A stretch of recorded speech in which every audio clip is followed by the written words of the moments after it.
Ada sebuah konspirasi yang berkata bahwa Rusia telah mengirimkan seorang astronot yang meninggal dan kematiannya disembunyikan.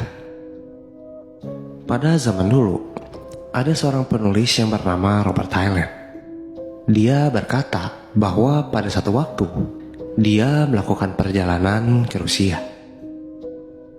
Pada saat dia melakukan perjalanan itu, dia bertemu dengan sekumpulan tentara yang bernama Red Army atau Tentara Merah. Para tentara itu berkata kepadanya bahwa Rusia baru saja meluncurkan sebuah kapsul yang berisikan seorang astronot. Mereka bahkan memberitahu nama kapsulnya adalah Korabel Sputnik 1, sebuah kapsul yang mengalami kegagalan dalam sistem navigasi. Kapsul itu mengalami kegagalan pada sistem navigasi, sehingga akhirnya kapsul itu keluar dari orbit bumi.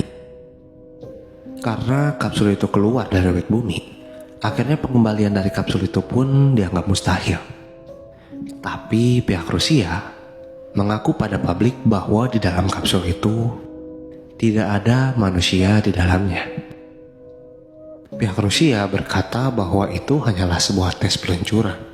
Tidak ada nyawa yang terancam dan tidak ada nyawa yang terbunuh. Setelah pemerintahan Rusia berkata seperti itu, Robert Heinlein pun dengan cepat membantah pernyataan Rusia. Menurut dia, di dalam kapsul itu mungkin ada seorang astronot. Seorang astronot yang terdampar dan meninggal di luar angkasa tanpa ada yang tahu. Terdapat juga beberapa hal yang memperkuat cerita dan teori dari Robert Heinlein.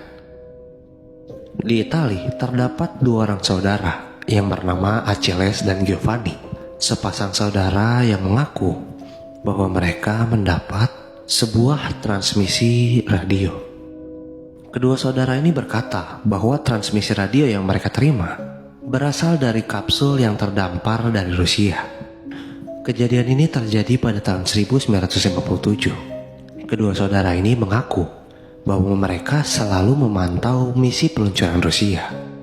Kedua saudara ini berkata bahwa sejak peluncuran dari Rusia, mereka sering mendapatkan transmisi radio yang dibilang Rusia kepada publik tidak memiliki manusia di dalamnya. Pada tahun 1960, mereka mendapatkan sebuah transmisi radio yang mereka katakan berasal dari pesawat luar angkasa yang dikirimkan oleh Rusia. Mereka berkata bahwa transmisi radio yang mereka terima berisikan kode Morse dan tanda bahaya. Mereka juga mengaku bahwa mereka mendapatkan salah satu rekaman suara, yang rekaman suaranya nggak cuma 1 atau 2, tapi 9. Menariknya juga, semua transmisi dan rekaman suara ini diterima sebelum astronot pertama yang diumumkan oleh Rusia, Yuri Gagarin, dikirim ke luar angkasa. Apa mungkin Rusia dari dulu sebenarnya ingin dengan cepat mengirimkan astronot, namun mereka seringkali gagal?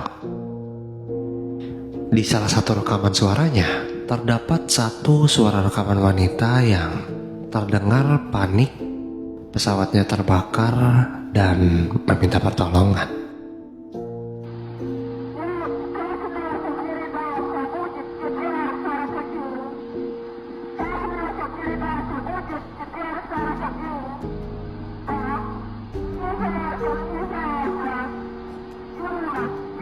Gimana menurut lo? Coba tulis di kolom komentar.